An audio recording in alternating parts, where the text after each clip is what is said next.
आइए शुरू करते हैं 11 स्पेशल में खबरों का सफर। सबसे पहले बात करेंगे घोटाले की जो धान खरीद में हुआ है। झारखंड में धान खरीद में बड़ा घोटाला हुआ है। धान खरीद का जितना दावा किया गया गोदामों में उतने धान ही है। भौतिक सत्यापन में 1,21,000 क्विंटल धान का कोई अता पता नहीं मिला। सवाल यह है कि क्या किसानों से धान की खरीद नहीं हुई या फिर गोदामों से धान को बेच दिया गया। खरीद में बड़ा घोटाला। एसएफसी के भौतिक सत्यापन में हुआ खुलासा। 1,21,000 क्विंटल धान गायब। झारखंड में धान की खरीद में बड़ा घोटाला हुआ है। एसएफसी के भौतिक सत्यापन में बड़ी गड़बड़ी का खुलासा हुआ है। राज्य के लैम्स और पैक्स के गोदामों में 1,23,000 क्विंटल धान होना चाहिए था, लेकिन गोदामों का जब भौतिक सत्यापन किया गया तो सिर्फ 1,996 क्विंटल ही धान मिले। ऐसे में आखिर 1,21,000 क्विंटल धान कहां गया? 3-4 जिले हैं जहां मील भेजने के लिए पैक्स वाले को, लैम्स वाले को कहा जा रहा है, तो वहां धान ही नहीं है, जबकि 50% उनका दाम जो देना था धान आदि प्राप्ति का उसको दे दिया गया, सरकार की ओर से विभाग को दे दिया गया है।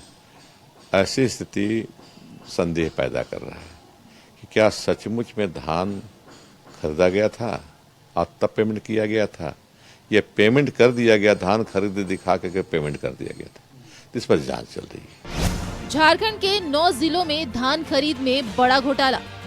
चतरा, हजारीबाग, कोडरमा, जमशेदपुर, चाईबासा में हुआ खेल। गिरिडीह, गुमला, लातेहार और हजारीबाग में भी गड़बड़ी। धान को राइस मिल भेजने के आदेश के बाद हुआ खुलासा।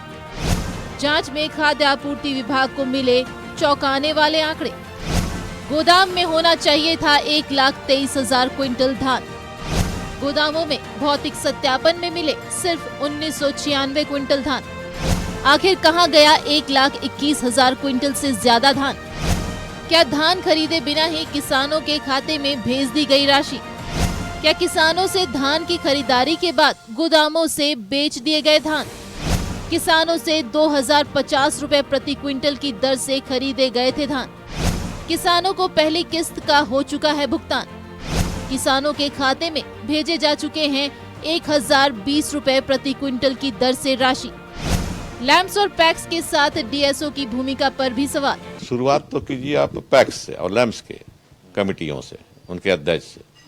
वो खरीदे, दिखाए खरीद, पेमेंट हुआ।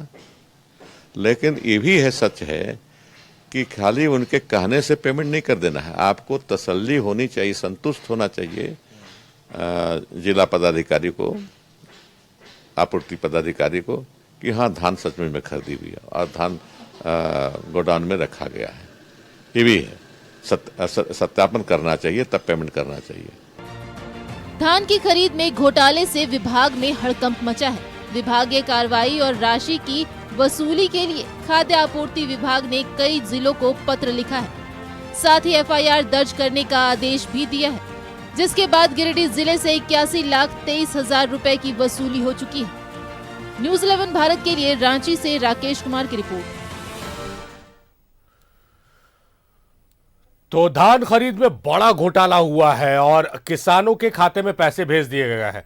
जो इस रिपोर्ट को देखने के बाद और संबंधित विभाग के मंत्री से बात करने के बाद जो बातें समझ में आ रही है कि अगर किसानों से धान नहीं खरीदा जाता तो हो सकता है किसान इसका विरोध करते, उचित प्लेटफॉर्म पर अपनी आवाज को उठाते, पत्राचार करते।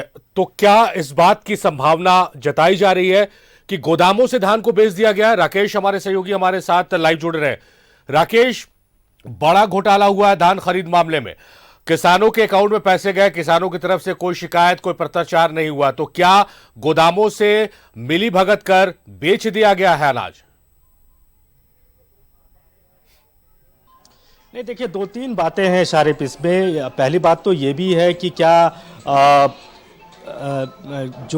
ये है धान है वो खरीदे ही नहीं गए और किसानों को पेमेंट हो गया। पहला ये एक विषय है।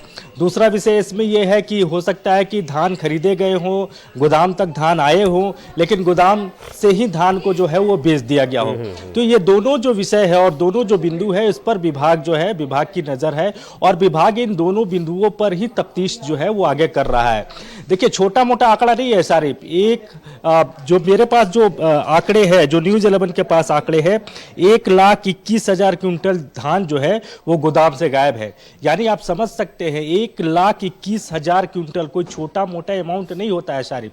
तो इतने धान जो है जो गोदाम में होने चाहिए थे वो गोदाम में नहीं है। और ऐसे कई जिले हैं जिसमें 9 जिले शामिल है। चतरा है, लोहरदगा है, इसके अलावा साहेबगंज है, पलामू प्रमंडल के जिले हैं। तो कुल मिलाकर 9 जिले हैं सारिफ, जिसमें गिरिडीह भी है। 9 जिले हैं जहां ये पूरा मामला प्रकाश में आया है और धान को लेकर एक बड़ी जो खबर आप कह सकते हैं, बड़ा जो घोटाला आप कह सकते हैं, वो सामने निकल कर आया है। जो धान होना चाहिए था, जो सरकारी आंकड़े में जो धान होना चाहिए था, वो लगभग 1,23,000 क्विंटल धान होने चाहिए थे। लेकिन जो धान है, जो भौतिक सत्यापन के बाद जो धान पाए गए, उसमें जो आंकड़े निकल कर आए 1996 क्विंटल। तो आप इससे अंदाजा लगा सकते हैं कि इतने धान कहाँ गए। यानी 1,21,000 क्विंटल धान जो है वो गायब है। और इस खबर के बाद विभाग में बेचैनी है, घबराहट है और विभाग के अधिकारियों के हाथ पैर फूले हुए हैं।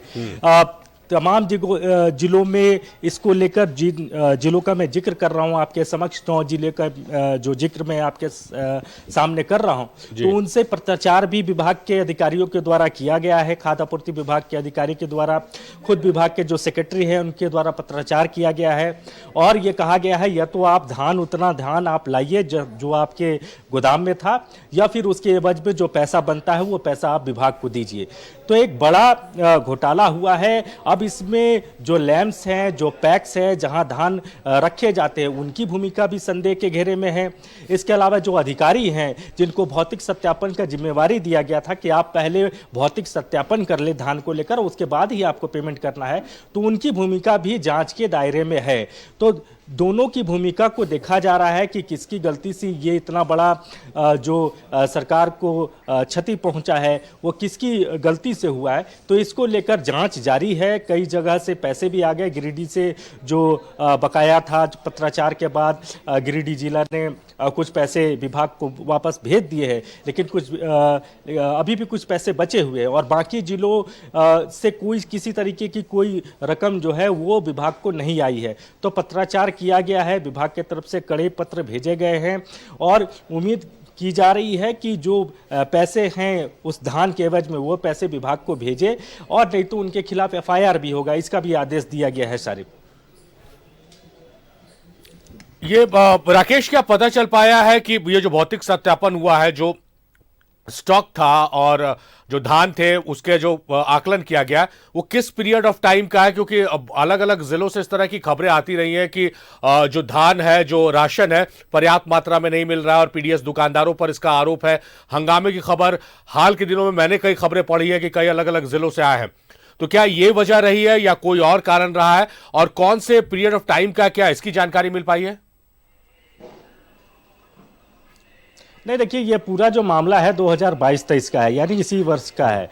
और उसी वर्ष में जो धान बच गए थे, जो धान बचे हुए थे, उसको ये रखा गया था कि अब उस बचे हुए धान को मिल में दिया जाएगा। तो ये आदेश जैसे ही विभाग की तरफ से गया कि धान को मिल में देना है, तो उसके बाद से ही ये जो खबर है वो निकल कर आई कि जब देखा गया कि मिल में जाने से पहले धान है ही नहीं, तो उसके बाद ही ये सारा कुछ खुलासा हुआ। और उसके बाद एक के बाद एक कई जिले जो है वो सामने आ रहे हैं। 9 जिले हैं सारिफ ऐसे जिनमें इस तरह का मामला प्रकाश में आया है, जहां धान को लेकर बड़ा घोटाला हुआ है। तो एक बड़े पैमाने पर यह घोटाला है और खुद आपने देखा होगा, आपने सुना भी होगा, जो विभागीय मंत्री हैं, खाद्य आपूर्ति विभाग के जो मंत्री हैं, वित्त मंत्री भी है वो रामेश्वर उरांव, उन्होंने भी स्वीकार किया है कि कई जिलों से इस तरह की शिकायतें आ रही थी कि वहां धान जो है जितनी मात्रा में धान होनी चाहिए पैक्स और लैम्प लैम्प्स में उतनी मात्रा में धान वहां नहीं है। तो धान कहाँ गया, अब इसको लेकर हड़कंप मचा हुआ है पूरे विभाग में, क्योंकि छोटा मोटा अमाउंट नहीं है, लाखों क्विंटल में ये मामला है शारिफ। तो उसको लेकर अब विभाग की तरफ से चिट्ठियां भेजी जा रही है, आदेश दिए जा रहे हैं और यह पता कराया जा रहा है कि किस स्तर पर यह लैक हुआ है, किस स्तर पर घपला हुआ है, किस स्तर पर यह घोटाला हुआ है। और यही वजह है कि लैम्प्स और पैक्स की भूमिका पर भी जांच हो रही है, उनकी भूमिका भी संदेह के घेरे में है। जो खाद्य आपूर्ति विभाग के जो पदाधिकारी होते हैं जिले में, उनकी भूमिका भी संदेह के घेरे में है शारिफ, क्योंकि उनको ही ये जिम्मा होता है कि आप गोदामों में जाकर भौतिक सत्यापन करें कि कितने धान आए हुए हैं और उसी भौतिक सत्यापन के आधार पर ही किसानों को पेमेंट किया जाता है। लेकिन किसानों को पहली किस्त की राशि दे दी गई है, तो पैसा भी सरकार ने दे दिया, सरकार के पास धान भी नहीं रहा। तो ये एक बड़ा कह सकते हैं कि स्कैम आप इसे कह सकते हैं, बड़ा घोटाला आप इसे कह सकते हैं। और अब इस घोटाले की जांच किस तरफ जाएगी, कौन कौन इस जांच के जद में आएंगे, ये देखना होगा शारिफ। ज़ाहिर तौर पर इसकी जांच होनी चाहिए और जांच के बाद उन तमाम लोगों के चेहरे बेनकाब होने चाहिए जिन्होंने डकार लिया है धान को गरीब के हिस्से का निवाला और अपनी तोंद को बढ़ाकर बैठे हुए अधिकारी बनकर। यह बड़ा घोटाला और इसमें जांच होकर उन तमाम लोगों के खिलाफ कड़ी कार्रवाई होनी चाहिए। राकेश, बहुत शुक्रिया तमाम बातचीत के लिए और इस खबर को प्रकाश में लाने के लिए आपका बेहद शुक्रिया राकेश।